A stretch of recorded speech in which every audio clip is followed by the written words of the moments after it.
guys, what's going on, dudes? It is David here. We're back with another video. Now, in this video, guys, we shall be talking about Miku Nakano, my favorite quintessential quintuplet from the show Quintessential Quintuplets, and basically, simple point, Miku's character in general. Because I gotta be honest, guys, my personal bias towards Miku is very strong.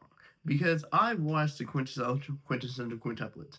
Keep in mind, I have not read the manga one bit, but still, seeing Miku and how she develops her relationship with Futaro, even though she is very shy and she's one of the sisters that kind of lays in the background, she's one of the smartest quintuplets that we first get introduced in the show to. And we also see that she's actually one of the best when it comes to impersonating her sisters.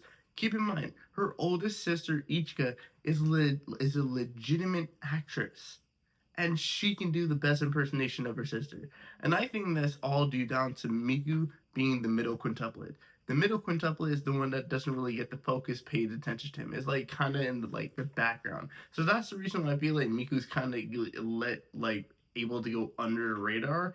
And keep in mind, I think that still sticks. Like throughout the course of the two seasons, I still think that Miku is still one of the most underrated quintuplets, and I think that Miku is literally one of the most underappreciated. Even though actually I can't say underappreciated because a lot of people do like Miku. When I've seen quintessential quintuplets fans, the two that always stick out to me when it comes to the fans is Nino and Miku, because I believe that these two are the two likeliest options that they should have went with when it comes to like who deserved Futaro, who should have got with Futaro. Nino, we already seen how Nino's character developed from she hated Futaro in the first season to see the switch up in the second season and how it got to the end, and her being the first one in the show that I would really count it to confess to Futaro was character development. But then we had Miku's, which was slow.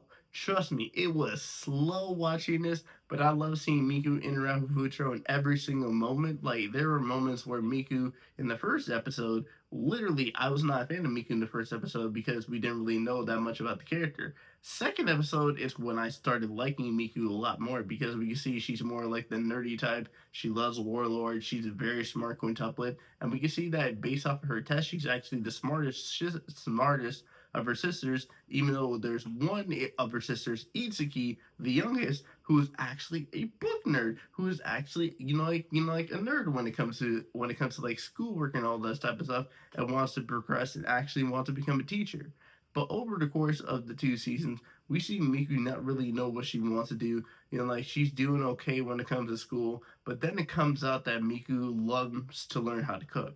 And she loves to learn how to cook because she started cooking for Futaro and she wanted to cook him good food. And then she ended up finding out she has a passion for wanting to cook food, so she ends up going to work at a bakery. Then ends up finding out that she wants to go to culinary school. Tells Futaro, and no matter how Futaro disagreed with her opinion, he still supported her. And that ended up getting into the confession where Miku ends up making Futaro bread.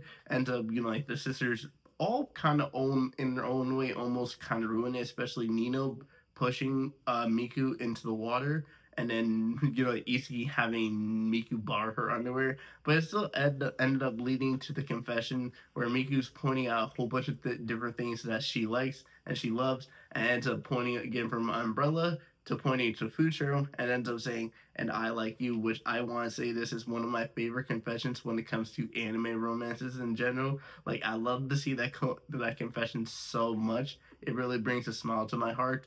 But then we get the movie.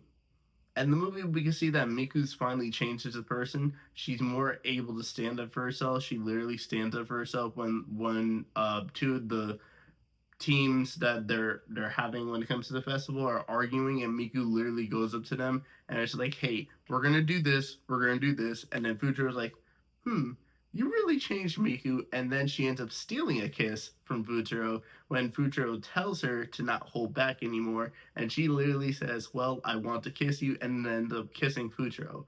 But like I said, in the end, it did not matter. Futaro ends up choosing Yotsuba, and no matter how much I disagree with that choice, trust me, it personally annoys me that Yotsuba got chosen, considering the way they did in the anime. And like I said, I have not read the manga. The way they did in the anime, it was freaking crazy.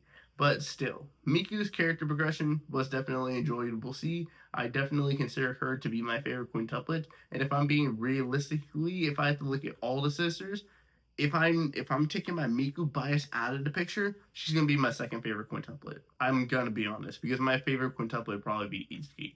It would be Itsuki or Miku when it comes to it. But in terms of the sisters, in terms of like ranking the sisters, I'd probably say she's at least second or third best quintuplet when it comes to the show.